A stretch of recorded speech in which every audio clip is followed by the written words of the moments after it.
Hi മക്കളെ, നമസ്കാരം. Athira miss ആണ് കേട്ടോ.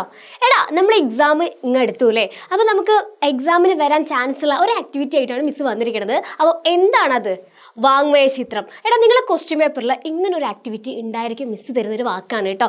നമ്മളിപ്പോൾ ഇവിടെ എടുത്തിരിക്കുന്നത് അജയ്യതയുടെ പ്രതീകം എന്നുള്ള പാഠഭാഗത്തിൽ ഒരു വാങ്മയ ചിത്രമാണ്. മിസ്സിൻ്റെ ഈ ഒരു വീഡിയോയുടെ തുടക്കം മുതൽ അവസാനം വരെ നല്ല സെറ്റായിട്ട് എൻ്റെ മക്കളിരുന്നത് കാണാൻ നിങ്ങൾക്ക് ഉപകാരപ്രദമായിരിക്കും കേട്ടോ. പിന്നെ വീഡിയോ ഇഷ്ടപ്പെട്ട് കഴിഞ്ഞാൽ ലൈക്ക് ചെയ്യുക, നിങ്ങൾ ഫ്രണ്ട്സിലേക്ക് മാക്സിമം ഷെയർ ചെയ്ത് കൊടുക്കുക.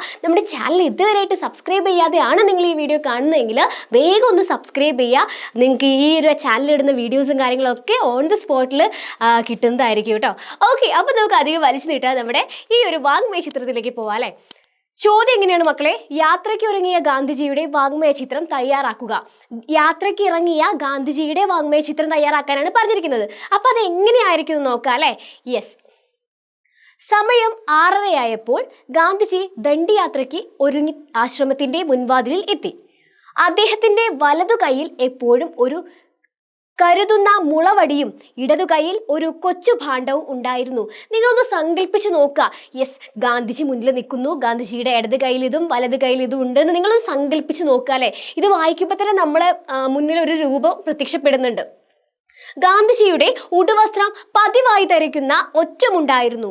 അദ്ദേഹത്തിന്റെ ചുണ്ടുകളിൽ സ്വതസിദ്ധമായ പുഞ്ചിരിയും കണ്ണുകളിൽ ദൃഢനിശ്ചയവും ജ്വലിച്ചു നിന്നിരുന്നു. യെസ് മക്കളെ, ഇത്രയേ ഉള്ളൂ. നമ്മളത് എവിടേക്ക് പോകുന്ന ഗാന്ധിജിയുടെ വാങ്മയ ചിത്രം തയ്യാറാക്കാനാണ് പറഞ്ഞിരിക്കുന്നത്. യാത്രയ്ക്ക് ഒരുങ്ങിയ ഗാന്ധിജിയുടെ വാങ്മയ ചിത്രം തയ്യാറാക്കാനാണ് നമ്മുടെ ചോദ്യം ഉണ്ടായിരുന്നത് അല്ലേ. അപ്പോൾ അത് ഏത് രീതിയിലാണ് ഉണ്ടാക്കുക എന്നുള്ളത് മനസ്സിലായല്ലോ, ഏത് രീതിയിലാണ് തയ്യാറാക്കേണ്ടത് മനസ്സിലായല്ലോ. അത് വായിക്കുമ്പോൾ നമ്മുടെ മനസ്സിലേക്ക് ആ ഒരു ചിത്രം പതിഞ്ഞു വരണം. ആ രീതിയിലായിരിക്കണം നിങ്ങളൊരു വാങ്മയ ചിത്രം തയ്യാറാക്കേണ്ടത്. അപ്പം സിമ്പിളായിട്ട് നമുക്ക് തയ്യാറാക്കാൻ പറ്റുന്ന ഒരു പ്രവർത്തനമാണ് അല്ലേ. അപ്പോൾ ഇത് നിങ്ങൾ അടിപൊളിയാക്കി സെറ്റാക്കി എഴുതുന്നുള്ള വിശ്വാസത്തിൽ മിസ് ഈ വീഡിയോ വൈൻഡപ്പ് ചെയ്യാണ്. അപ്പോൾ വീഡിയോ ഇഷ്ടപ്പെട്ടാൽ മിസ് ആദ്യം പറഞ്ഞ കാര്യം മറക്കണ്ട. Okay, by.